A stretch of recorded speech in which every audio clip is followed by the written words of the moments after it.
Salah satu yang mengganggu hati kita adalah perasaan gelisah. Berawal dari hati lalu menjadi pikiran dan menjadi fisik yang sakit. Karena kegelisahan yang berlebih sehingga menimbulkan kecemasan sehingga kehidupan tidak tenang dan tidak bahagia. Bismillah, kali ini kita akan coba membahas bagaimana menghilangkan kegelisahan menjadi hidup yang tenang. Allah Subhanahu wa Ta'ala menciptakan ada sehat, ada sakit, ada senang, ada sedih, dan ada gelisah, lalu lawannya adalah tenang. Nah, kita pengen hidup ini memiliki perasaan tenang, dan ketenangan itu dilahirkan dari sebuah amalan. Karena posisinya di dalam jiwa, di dalam hati, maka ini pun amalannya adalah amalan jiwa, amalan hati. Lalu bagaimana yang disarankan oleh Islam? Maka perbanyaklah berzikir kepada Allah, zikrullah. Bahkan dalam beberapa ayat, dengan mengingat Allah, dengan zikir kepada Allah, hati kita akan menjadi tenang. Nah, yang contoh amalan paling sederhana adalah ketika setelah selesai melaksanakan sholat, maka disarankan untuk berzikir kepada Allah. Dengan zikir yang meresap ke jiwa dan hati kita. Ya, yang sederhana ketika setelah zikir, membaca istighfar, astagfirullahalazim. Itu mungkin yang paling pendek. Dan terus diulang-ulang, astagfirullahalazim, astagfirullahalazim. Bukan hanya di lisan, tapi harus sampai kepada jiwanya, harus sampai kepada hatinya, supaya timbul ketenangan dalam hatinya. Lalu dengan zikir alhamdulillah, alhamdulillah, alhamdulillah. Dan zikir yang lainnya, kalimat thayyibah mungkin subhanallah, subhanallah, subhanallah, Allahu akbar, Allahu akbar, Allahu akbar. Sampai mungkin la ilaha illallah, la ilaha illallah, la ilaha illallah, la haula wa la quwata illa billahil aliyil azim. Nah, itu biasa kita baca ya 33 kali, dan itu supaya kita menjadi tenang, hati kita menjadi tenang. Sehingga kegelisahan yang dirasakan hilang dan timbul ketenangan. Lalu yang kedua, ini amalan Rasulullah SAW adalah menjaga wudhu. Masya Allah ya, menjaga wudhu supaya timbul ketenangan. Nah, dengan hari ini mungkin air banyak ya, jadi kalau ke kamar mandi, ya diusahakan keluar di kamar mandi membawa wudhu ya. Lalu misalkan apapun yang dilakukan, ketika menjaga wudhu akan menjadi tenang, akan menjadi terjaga oleh Allah Subhanahu wa Ta'ala. Lalu gimana kalau misalkan masih juga belum tenang gitu ya? Nah, maka sebenarnya ketenangan itu bisa didapatkan di majelis gitu ya.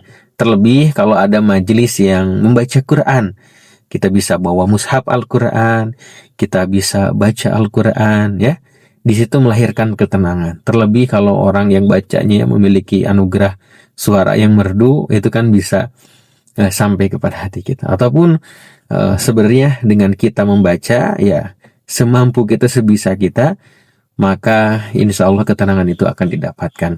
Nah, salah satu amalannya adalah membaca surah Ad-Duha dan Al-Insyirah. Itu tidak terlalu sulit ya.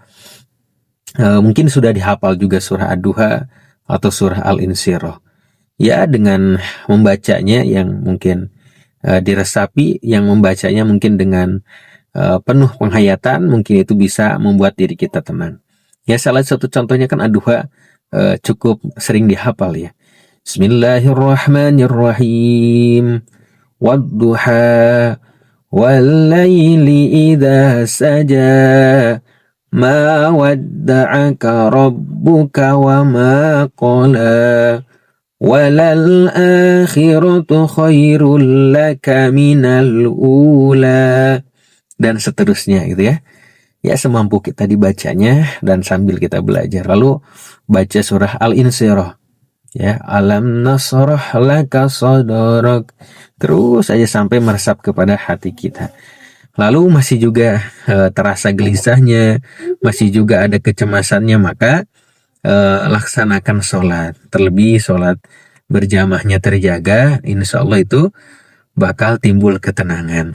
Nah, dan yang terakhir adalah harus yakin bahwa semuanya bakal selesai, semuanya bisa dilewati. Karena kegelisahan ini biasanya mengganggu diri kita ya, mengganggu hati dan perasaan dengan gelisahnya takut mati, takut segala macem.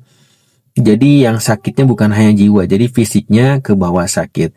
Nah, pernah saya coba lihat selain amalan-amalan dari yang dilaksanakan tadi, maka saya pernah dapat referensi ya dari dokter spesialis bahwa ketenangan itu pun bisa didapatkan dengan kualitas tidur yang bagus ya. Kualitas tidur itu sebenarnya tidurnya jangan terlalu malam. Jadi mungkin jam 12 atau bergadang itu kualitas tidurnya beda ya. Tidur malam dengan tidur pagi itu berbeda. Maka kualitas tidur itu kalau bisa jangan sampai tidur di atas jam 10 ya. Lebih bagus jam 9, jam 8 itu udah tidur. Dan bangun lebih awal itu kualitasnya biasanya lebih baik. Nah itu juga harus ikhtiarnya secara kondisi ininya ya, kondisi fisiknya harus dijaga juga.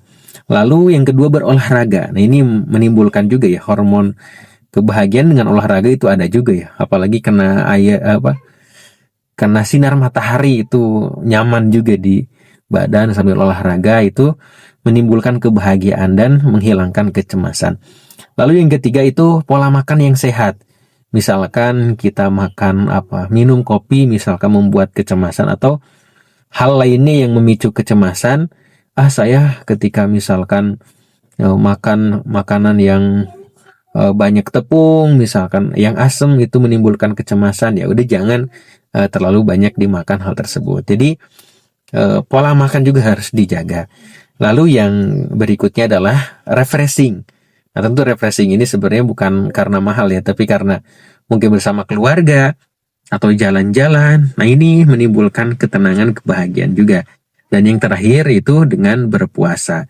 Karena dengan berpuasa menimbulkan ketenangan jiwa ya, dengan menjaga pola makan dan sudah teratur yang diberikan hikmah oleh Allah dengan orang yang rajin berpuasa. Nah mudah-mudahan hari ini jikalau kita memiliki kecemasan, kegelisahan, oleh Allah diganti dengan ketenangan, dengan kebahagiaan, dan kita mampu meraih dunia bahagia dan akhirat surga. Amin ya Allah ya Rabbal Alamin.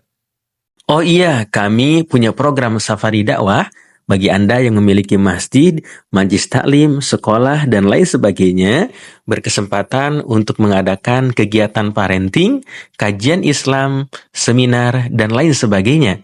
Dan juga kami memiliki produk buku-buku terbaik seputar parenting Islami dan juga kelas online tiap bulannya. Ayah Bunda segera dapatkan, hubungi admin.